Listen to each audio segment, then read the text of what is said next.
Bonjour à tous, une nouvelle émission d'Escapade touristique sur Kiao avec ma consoeur pour ces émissions, Christelle Chabi. Merci Christelle d'être avec nous. Christelle, tu m'as envoyé un petit message et tu m'as dit « Marc, je vais te faire découvrir un lieu magique au sens de traditionnel ». Où sommes-nous ?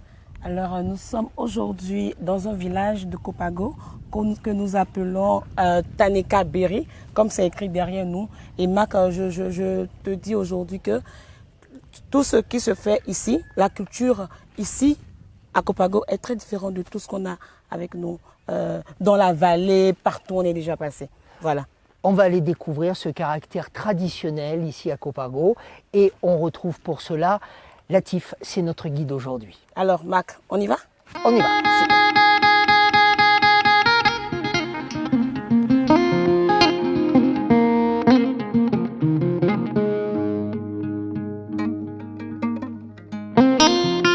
Alors Marc, je te présente Monsieur Latif, le guide de tourisme ici dans le village de Taneka Berry. Enchanté. Soyez les bienvenus.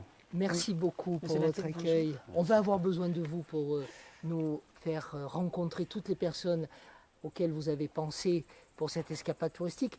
Déjà peut-être, cher guide, une présentation de ce lieu. Nous sommes où ici ? C'est pas vraiment le village là. Oui, bien sûr. Nous sommes au niveau de l'écologe Taneka. On l'appelle aussi l'écologe Kosita parce que c'est Kosita qui a mis en place cette infrastructure. Voilà. De quoi est composée l'infrastructure ? L'infrastructure est composée de 6 bungalows. Ça veut dire, si vous divisez en 2 parties, ça veut dire 12 chambres. Donc, nous hébergeons les touristes ici, nous hébergeons toute personne, voilà. Et nous, il y a une restauration en place, il y a des boissons aussi, voilà ce que nous faisons à ce niveau. Et ces personnes qui viennent ici peuvent aussi aller vers le village. Bien, exactement.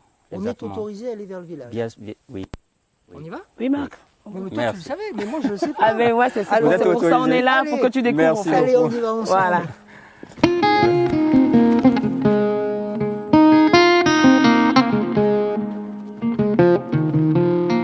On est où ici exactement là ? Exactement, nous sommes à l'entrée du village de Taneka Berry. Et cette clôture que vous voyez, c'est une clôture de pierre qui a été construite dans le passé par les Taneka pour empêcher aux ennemis de rentrer facilement dans le village. Donc elle devait être haute, cette clôture. Cette muraille avait 1 mètre de haut et 4 km de long. Depuis le passé, il y a l'érosion qui fait que les pierres tombent de jour en jour. Donc à quelques niveaux, la muraille reste encore visible et d'autre côté, ce n'est pas visible. Et quand ça tombe, qu'est-ce que vous faites ? Quand ça tombe, bon, de l'autre, nous essayons de remettre en place les pierres. D'accord. Et à quelques niveaux, bon, personne n'y s'intéresse parce que les gens ne comprennent pas, l'importance de cette muraille. D'accord. Il y a encore beaucoup de chemin là ? Non, le chemin n'est pas long, donc avec 10 mètres, nous sommes déjà dans le village. Bon, on va voir si c'est vraiment 10 mètres. Voilà. Marc, voilà. C'est pareil. Wow, Christelle, Ah Marc. il a beau nous dire 10 mètres, oui peut-être 10 mètres, mais ça grimpe. Hein. Ah ben là c'est aussi du sport, hein. Oh là Il là faut là quand là. même bouger un peu. Ah oui, mais enfin moi tu sais, le sport, je suis comme Churchill, hein, moi. Pas ben de ouais. sport, jamais de sport. Et pourquoi ? Ah bah, je sais pas, parce que je viens faire escapade touristique et c'est du sport, voilà, tout simplement. Doucement, hein Marc.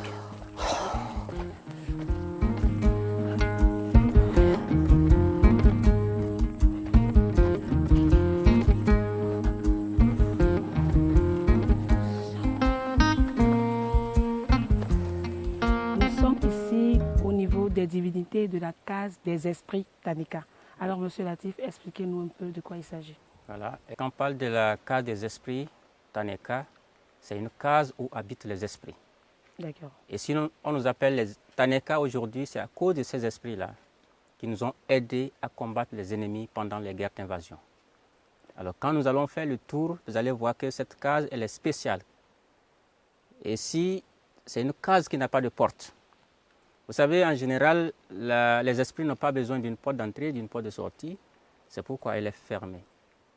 Et ces esprits se multipliaient en une armée très forte, une armée invincible, une armée nombreuses qui combattaient de façon spirituelle les envahisseurs.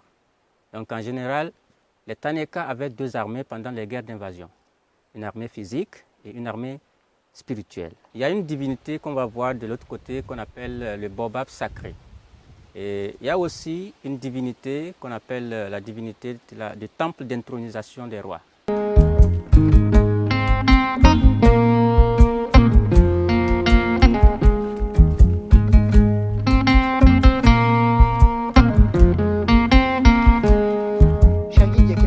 M'interpelle depuis que nous sommes arrivés avec Christelle, c'est que je ne vois personne.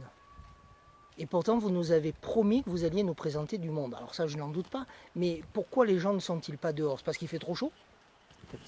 Merci. C'est une très belle question parce que, comme vous voyez, les 85% des Taneka, ils vivent de l'agriculture.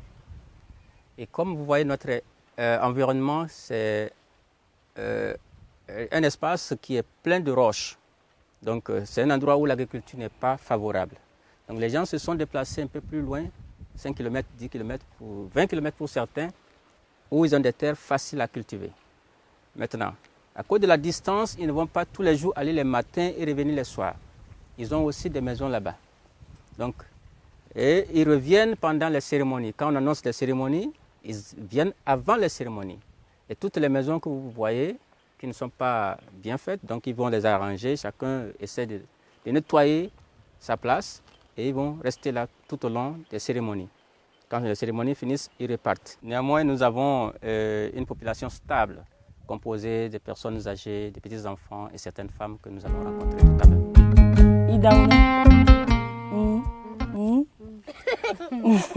C'est marrant. Alors, quelles sont les activités que les femmes mènent dans ce village?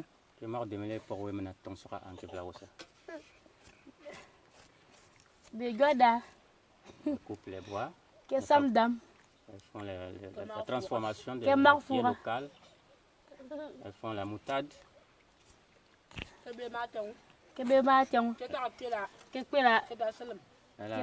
Elles font aussi le beurre de karité. Oh, d'accord. Voilà quelques activités qu'elles mènent. Et quelles sont les difficultés que vous rencontrez lors de vos tâches? Que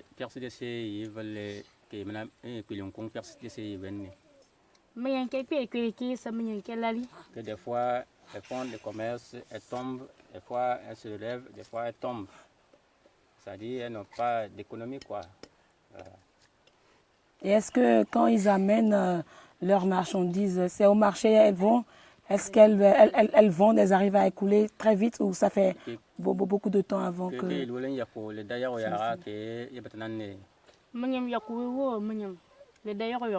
Des fois, le marché, ça prend vite et des fois, elles reviennent avec ça.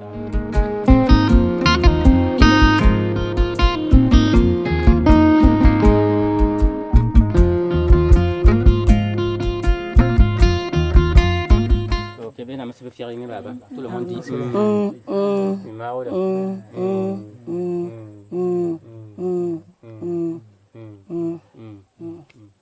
D'abord, je vais vous remercier, autorité Daniel, de nous accueillir ici.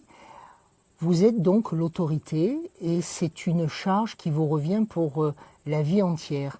Comment exercez-vous ce pouvoir sur les hommes et les femmes qui composent votre village? Est-ce que c'est un véritable pouvoir ou plutôt un accompagnement? On m'a dit aussi que vous êtes obligé de vous vêtir jusqu'à la fin de votre vie de cette manière. Est-ce que ce n'est pas un peu embarrassant pour vous? Nous sommes des gardiens des divinités. Et quand on amène un malade, c'est cette divinité qui nous parle, qui nous donne des formules par lesquelles on va les soigner.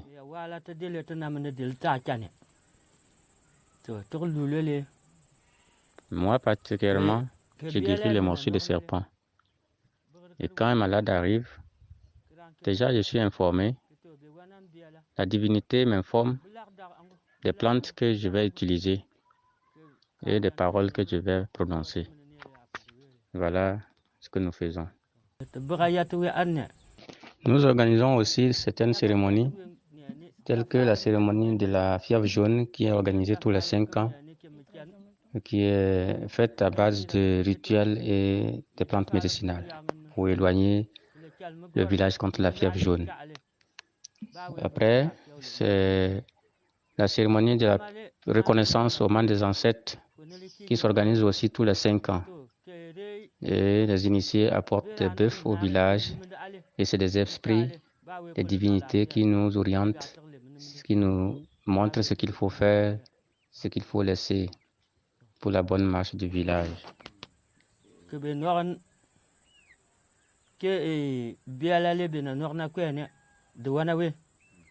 C'est déjà la fin de notre émission touristique, Escapade touristique. Tu m'as fait découvrir un lieu magique, Christelle. Merci Marc et nous tenons à remercier Monsieur Latif surtout au nom de Kiao Bénin TV pour sa disponibilité et pour nous avoir fait découvrir autant de merveilles dans le village de Tanekaberi. Merci beaucoup, cher Latif. Est-ce que mes amis d'Europe peuvent venir ici? Bien sûr, oui. Voilà, Ils peuvent venir. c'est clair. Je le salue aussi. Oui, merci Monsieur Latif. C'est clair, c'est net. Ce fut de très beaux moments. Merci beaucoup. C'est précis comme on aime les phrases ici en Afrique. On se retrouve très vite sur ce même canal. À vous de jouer, vous partagez, vous likez et vous faites découvrir ces programmes. À très vite. Merci.